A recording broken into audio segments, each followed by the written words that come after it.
Adam Schefter reported that the Buffalo Bills are expected to lose Jordan Poyer and Tremaine Edmunds in free agency.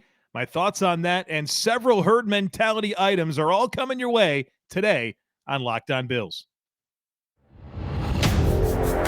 You are Locked On Bills, your daily Buffalo Bills podcast. Part of the Locked On Podcast Network, your team every day.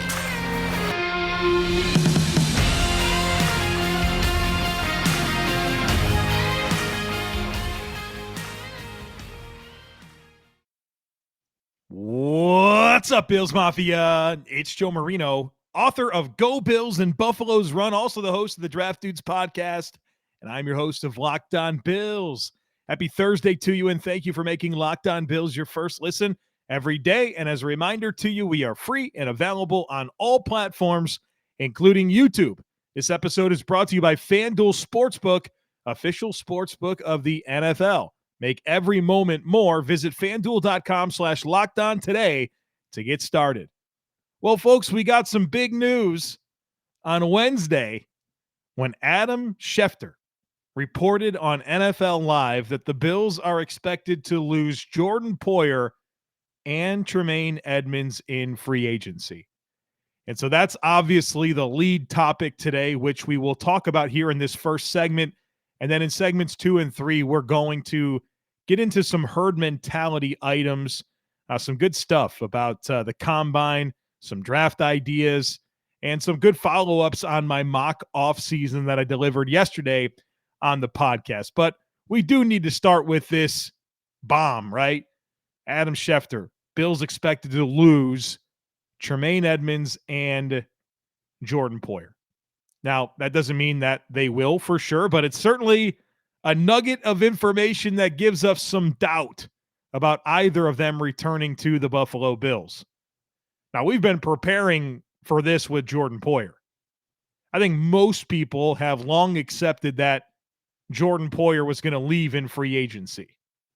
The surprise here is Tremaine. And you listen to Brandon Beane talk about draft, develop, re-sign. That's Tremaine Edmunds, right? You drafted him in the first round. You traded up to get him. You developed him into a really nice player that obviously played his best football this past season. He's 25 years old, has 5 years of experience with your team. You feel like he would fall into the draft, develop, and re-sign. But maybe this is just the reality of the valuation being different as the Bills see it compared to the way that Tremaine Edmunds and his camp sees it, right? Surely the Bills would love to bring back Tremaine Edmunds, but if they're far apart on what an extension looks like, this is the reality of the situation. Now, as I've stated a number of times, not extending Tremaine Edmunds opens up a world of possibilities. Not giving $18 to $20 million per season to Tremaine allows you to spend that money elsewhere. Now, I do think it's fair to be concerned that maybe part of this is some pushback regarding all the necessary moves that Brandon Beane would have to make to clear some cap space, whether that's Beane's long-term planning or maybe there's some pushback from Terry Pegula as it relates to cash flow. That's just me speculating, right? I think it's fair to let your mind wander in that direction. Certainly we don't know anything for sure, but it's worth mentioning. And I know that there's a lot of fans out there that are okay with concessions on defense, especially if it means more firepower on offense. I understand all those lines of thinking. I really do. But is it fair to be a little bit concerned about the defense right now? I mean, 3 years in a row, arguably 4, the defense gets big boyed in the playoffs in an elimination game on defense. We've certainly spent a lot of time talking about that here on the podcast. Leslie Frazier taking a year off, right? You're set to potentially lose Poyer and Edmunds. And then you look a little bit deeper into it and you realize that 3 of your 4 best players on defense are aging and coming off of injuries. Trey White, still trying to prove himself as healthy and fully back after an ACL tear. Micah Hyde, and Trey White's entering his age 28 season. Micah Hyde, he's 32. He's coming off of a neck fusion. Missed all but 2 games last year. Von Miller, he's 33 and coming off of an ACL tear suffered on Thanksgiving. Matt Milano would be the other player in this 3 of 4 that I mentioned. He's healthy. But 3 of your top 4 guys, old or aging at least, and coming off significant injuries while you lost your defensive coordinator. You're set to lose Poyer and Edmunds. I think it's fair to have some concerns here. But here's what I will say.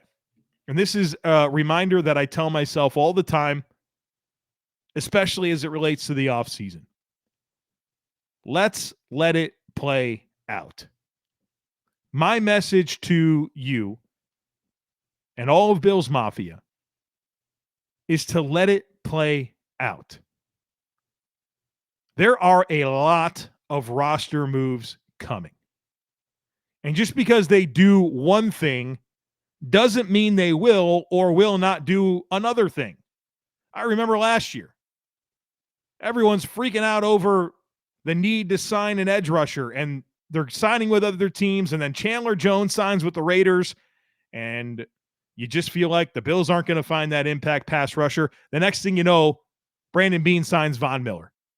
Remember the Stephon Diggs year where you want the Bills to go and get a meaningful receiver, and they don't really do much on that first day, and then all of a sudden, it's like 9, 10 o'clock at night, and the Bills trade for Stephon Diggs. And it's even necessary to let it play out longer than that. Brandon Beane doesn't have to have the roster fully ready to compete until September. So let's take it and talk about it in stride, but let's let it play out and avoid all the freakouts that could happen over the coming weeks as the Bills lose a player or lose out on targets and you're concerned about what they're going to do at a particular spot. There's a lot of time for this to play out and for Brandon Beane to put the puzzle pieces together necessary to go on another run for a championship. But I say that while I also simultaneously acknowledge some of my concerns for the state of this defense as it's moving forward, but also being aware that not giving $18 to $20 million to Tremaine does allow you to have some spending elsewhere. Now it's just about putting those pieces together and maximizing your opportunity to reallocate that money. Or at least for us, as we process this now, surely Brandon Beane's thought about this a lot over the last several months and is prepared for a multitude of different possibilities and pivot points and all that type of stuff as he's built his own offseason blueprint. There's just a lot to see play out here.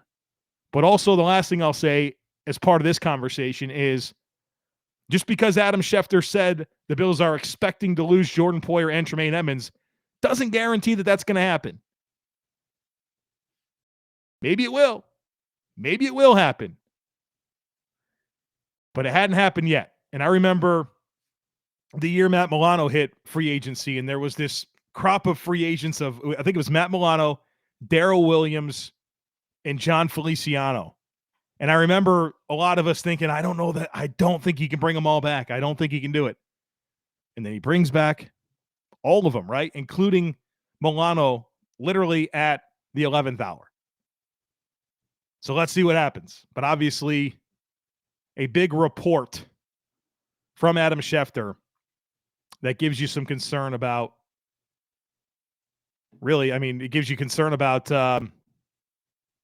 the possibility of this defense having to exist without Tremaine Edmunds. And like I said, I know that some of you guys might be pretty excited about that, but obviously there's some big time transition that's going to be happening here on the defensive side of the football from both a personnel and from a coaching perspective. Well, we got a bunch of herd mentality items to get to here in just a moment. But first, I do need to tell you about FanDuel. The midway point of the NBA season is here, and now is the perfect time to download FanDuel, America's #1 sportsbook, because new customers get a no-sweat first bet up to $1,000. That's bonus bets back if your first bet doesn't win. Just download the FanDuel Sportsbook app. It's safe, secure, and super easy to use. Then you can bet on everything from the money line to point scores and threes drained. Plus, FanDuel even lets you combine your bets for a chance at a bigger payout with a same-game parlay. So don't miss your chance to get your no-sweat first bet up to $1,000 in bonus bets when you go to FanDuel.com/lockedon. That's FanDuel.com/lockedon to learn more. Make every moment more with FanDuel, an official sports betting partner of the NBA.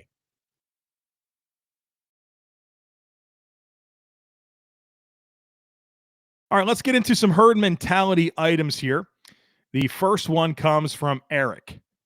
And Eric says, hoping for herd mentality this week, you can talk more about Brandon Beane's comments regarding playmakers instead of solely wide receivers.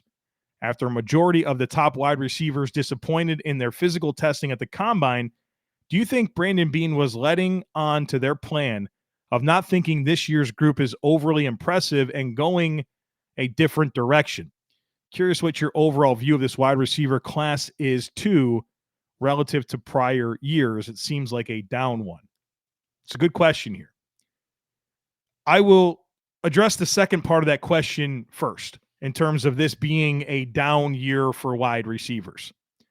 I think this is a down year for surefire first-round wide receivers. You know, in the past few years, we've had, you know, some real no-brainers, even last year with Chris Olave, Drake London, Garrett Wilson, right? Those guys were first-rounders all the way through. This year, I'm not fully convinced there's more than one surefire first-round wide receiver. Jackson Smith-Njigba from Ohio State feels like the only wide receiver that today I can tell you is a first-round lock. Maybe Quentin Johnson from TCU is a first-rounder. Maybe Jordan Addison from USC is a first-rounder. Maybe Jalen Hyatt from Tennessee is a first-rounder. Maybe Zay Flowers, right? So you have a lot of fringe-type players.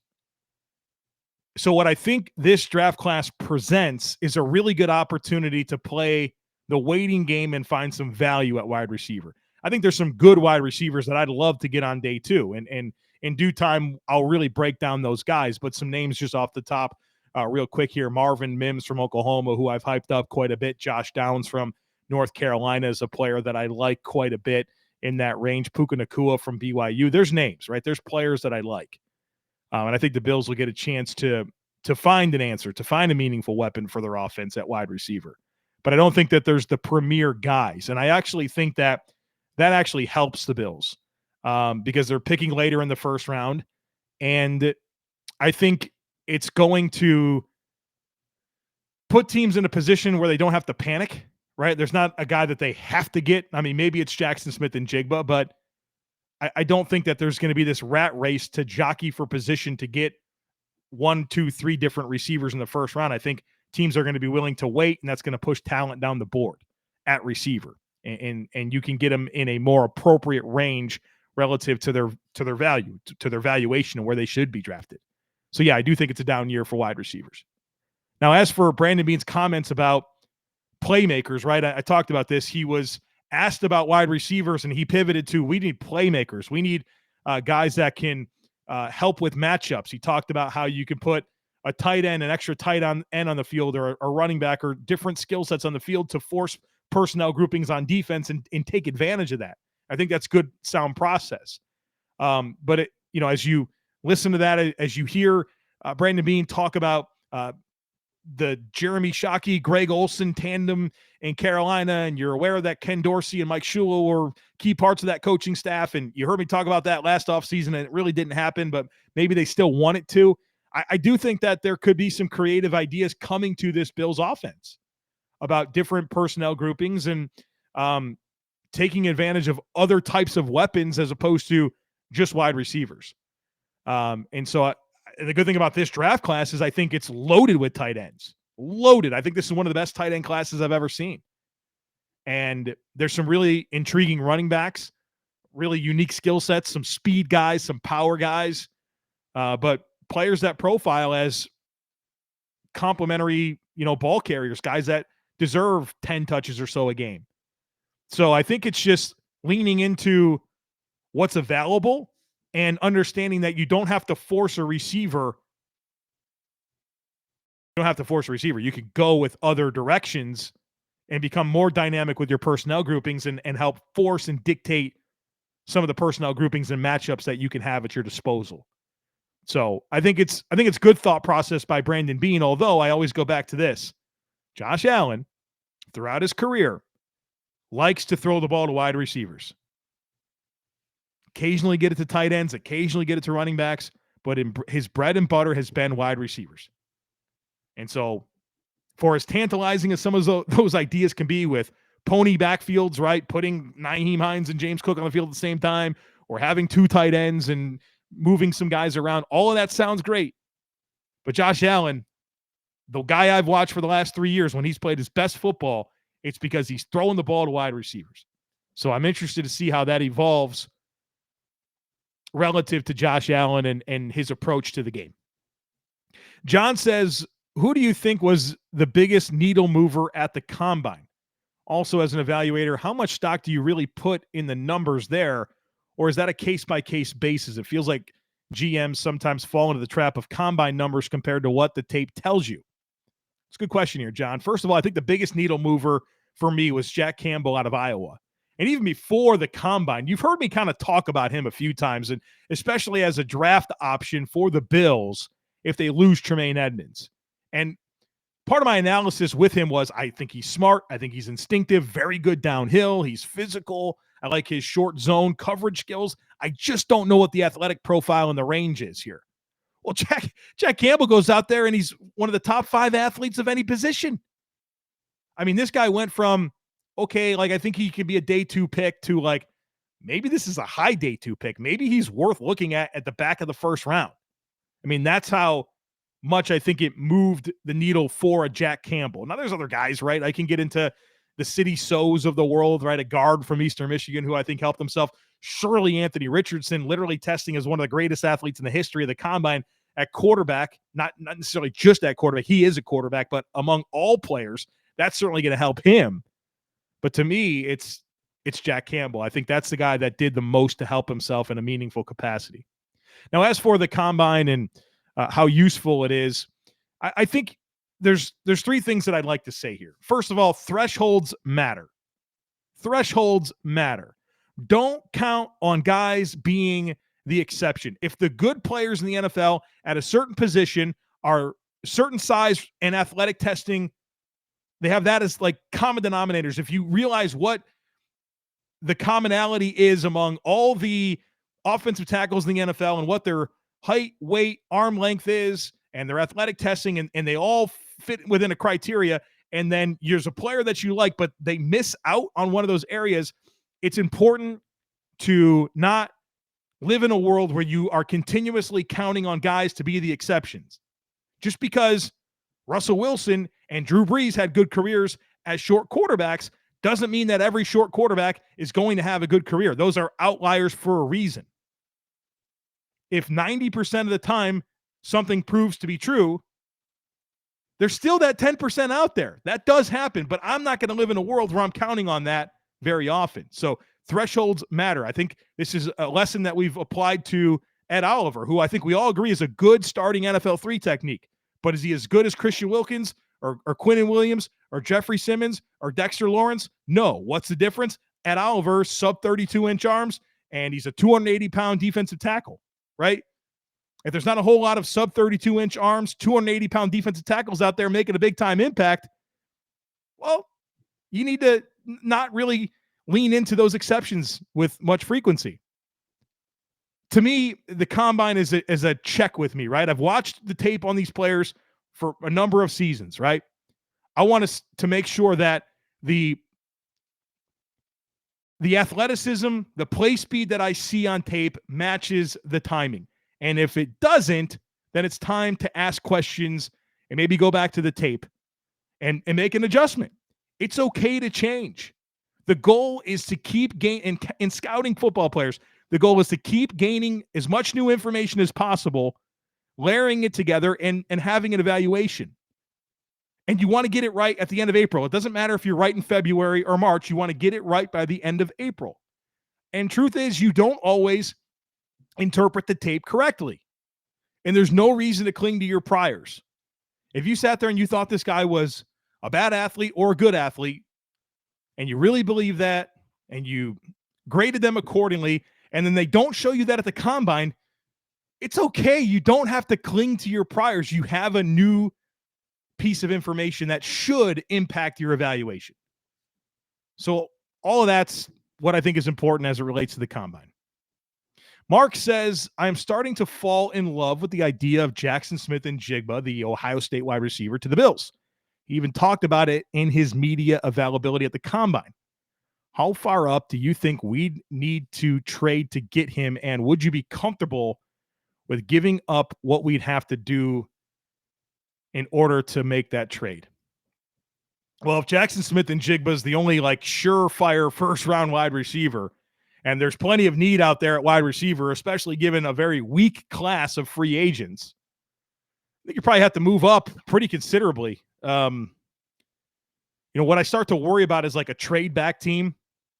Let's say the Bears move from 1 to 9 with the Carolina Panthers. You don't think Jackson Smith-Njigba is in play for the Bears at 9? And I think you can do that with a lot of different teams.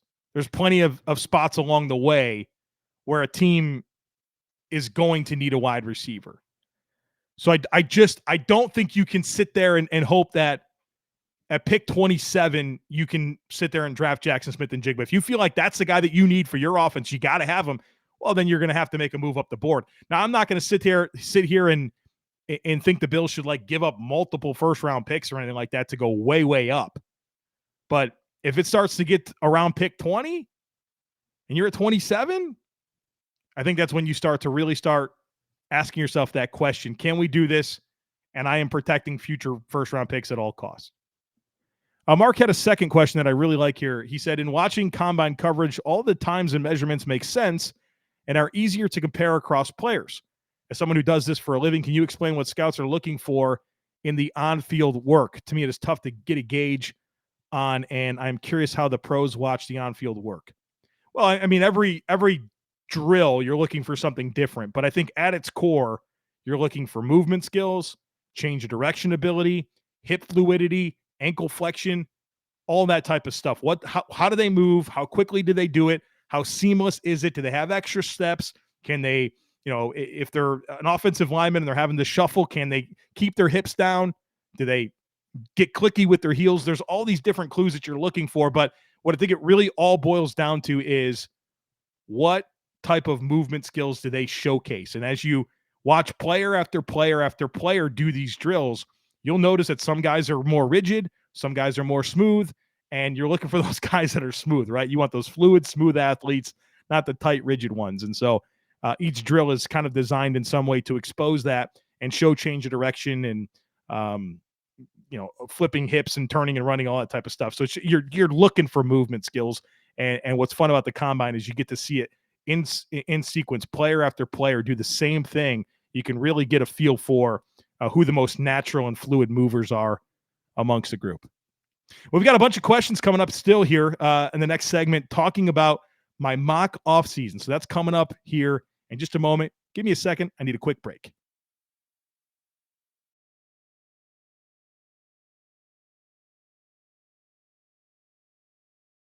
The next one today comes from Sean. Sean says, while forcing my daughter, who is 6 years old, to listen to Locked On Bills on our drive back from school, she wanted to ask about your daughter and what you like to do with her. Well, first of all, hello to Kinsley, Sean's daughter, who asked this question, and thank you for listening to the podcast, even if Dad makes you do it. And I really am thankful that you wanted to ask me a question. So your question was, what do I like to do with my daughter? Well, first of all, for those of you who don't know, I have a 3-year-old daughter named Rebecca Jean, and being her dad is easily my favorite thing ever, along with being married to my wife. Some of my favorite things that Rebecca, Jean, and I like to do together are playing Barbies and LOL dolls in her dollhouse. She got a big dollhouse for Christmas. It's like 4 feet tall, wide, million different rooms. So we spend a lot of time playing in that. She loves that. So we do that. She loves to dance, and she loves for me to dance with her. So we do quite a bit of that. Lately, she's into this floor is lava and freeze dance type stuff. But she also likes the very pretty ballet dances. And sometimes I don't dance pretty enough, and she yells at me, but I certainly try, and we have a lot of fun dancing. She likes to ride her scooter. She just got one of those. So that's been really fun to play with her and let her ride the scooter up and down the sidewalk. She likes to play hide and seek, so we do that quite a bit. Loves to play outside. She has a trampoline, and so she likes to jump on that and really loves to go to the park and go on the swings in the playground, so we do that quite a bit. She likes to read books together, so we do that. We have a subscription to Highlights, and we look forward to those coming in, and of course, lots of other books all the time. She likes to swim, and she takes swim lessons, so it's not warm enough to swim right now, but pretty soon it will be here in Charlotte, and we will get out in the pool. She likes to go get ice cream. Big fan of that. Whether it's, from the freezer or we go get it. So that's a big part of something that we do. And one thing that she recently asked me, actually literally yesterday morning, she asked me if I would take her on a date to go roller skating. So we're gonna do that really soon, and I'm looking forward to it. Not sure what to expect. I don't know how she's gonna do on the roller skates, but we'll have some fun, and hopefully she doesn't fall and cry. But I'm sure she will, and I'll be there to help her along the way. But I'm looking forward to that coming up real soon. Next, so Kinsley, again, thank you for asking the question, Sean. Thanks for making her listen to the podcast and sending that in. Alex says, "Hey Joe, just finished today's episode about your mock off season. I was just wondering if anything you came up with last year came to fruition." Alex, I like this question. So last year I did the same thing, mock off season. Again, it's somewhat intended to be predictive, but a lot of it's like what I would do. In terms of things that I got correct, I did get Daquan Jones. I had the Bills signing Daquan Jones, and that happened. That's the only specific, hey, they did this thing. I think where you can see conceptually with my mock off season last year, where there's some parallels to what Brandon Beane actually did, is I had the Bills really going after a receiving back with speed. So I had them signing Jerick McKinnon, and I had them drafting Ty Chandler. Well, obviously they traded for Nyheim Hines and drafted James Cook, but I think I saw, or Beane and I kind of saw that very similarly. I had them signing Chandler Jones, so I was believing that they would make a big splash for a pass rusher. Didn't think it was going to be Von Miller. Had Chandler Jones down, but I certainly saw that very similarly. But I'll give you my roster real quick here that I had last year after the mock off season. So my quarterbacks were Josh Allen, Ryan Fitzpatrick signed as a backup. At running back, I have Devin Singletary, Jerick McKinnon, Brandon Bolden, a veteran from the Patriots, physical downhill back, Zach Moss, and Ty Chandler. At wide receiver, Stephon Diggs. I had the Bills signing Christian Kirk. That might have been a good idea, huh? Gabriel Davis. I had them drafting Calvin Austin, Marquez Stevenson, and Jake Kumaro were the wide receivers. At tight end, Dawson Knox, Will Dissly, veteran tight end that the Bills did not sign, and then Reggie Gilliam. At offensive line, Deion Dawkins, Ryan Bates, Mitch Morse, Cody Ford, Spencer Brown, Tommy Doyle. Then I had the Bills drafting Tyler Smith. That would have been a good idea, right? Have a nice young offensive lineman. Joseph Noteboom and Austin Blythe as free agent signings. Obviously, that didn't happen. At defensive end, it was Chandler Jones, Greg Rousseau, Epinesa, Basham, Shaq Lawson. So I guess I had that. I had them bringing back Shaq Lawson, so that was correct. Defensive tackle, Ed Oliver, Daquan Jones, Taven Bryan, Travis Jones, rookie, was a draft pick, and Starlo Tulele. At linebacker, Edmunds, Milano, Andre Smith, Tyrell Dotson, Joe Giles Harris. At corner, Trey White, Taron Johnson, signing Sidney Jones, then Dane Jackson, Saron Neal, Cam Lewis, and drafting Cam Taylor-Britt. That seems pretty good, right? And then safety, Poyer, Hyde, Hamlin, Jaquan Johnson. Specialists were Reed Ferguson, Tyler Bass, and I had them signing J.K. Scott at punter. So there you go. That was that's what I put together last year, and in some ways I really like it. I think I did a fairly good job with that. So even though Von Miller has proven to be a better signing than Chandler Jones, but obviously Chandler Jones didn't tear his ACL. So there is that. Next one is from Chris. Chris has a fun question here as it relates to the mock off season. He says, let's assume your mock off season goes to plan and that every player on the roster is healthy for week 1. Assuming this is true, who would you choose to make inactive for week 1?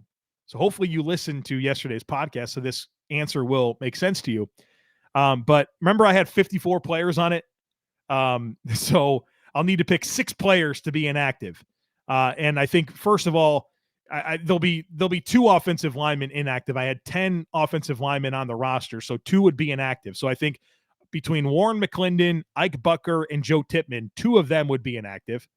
Then Boogie Basham, Thomas Incoom, because I had 6 edge rushers, so I think you only need to dress 4. I think those 2 would be inactive. And then one of the defensive tackles, Keanu Benton, Kalen Saunders, and Tim Settle. So one of them, and then Jeremy Banks would be the 6th one as that last linebacker. I think that would be the most sensible inactive strategy, assuming Bean does everything I put together and everyone was healthy for week 1. All right, folks, that's going to do it for us here today on the podcast. Tomorrow we'll probably do another episode of Herd Mentality with this Poyer Edmunds news from Schefter. I wanted to commit some time to that. And that took away from me including more Herd Mentality questions that were submitted. So I got plenty in the backlog there that I might get to tomorrow on the podcast, unless there's some breaking news. Of course, we'll get to that as well. But you know how this goes. We're talking Buffalo Bills football. So come on back. Make sure you're subscribed. Would love it if you took a second to rate, review, and share the podcast. Have a great rest of your day. Go Bills. And I look forward to catching up with you again tomorrow.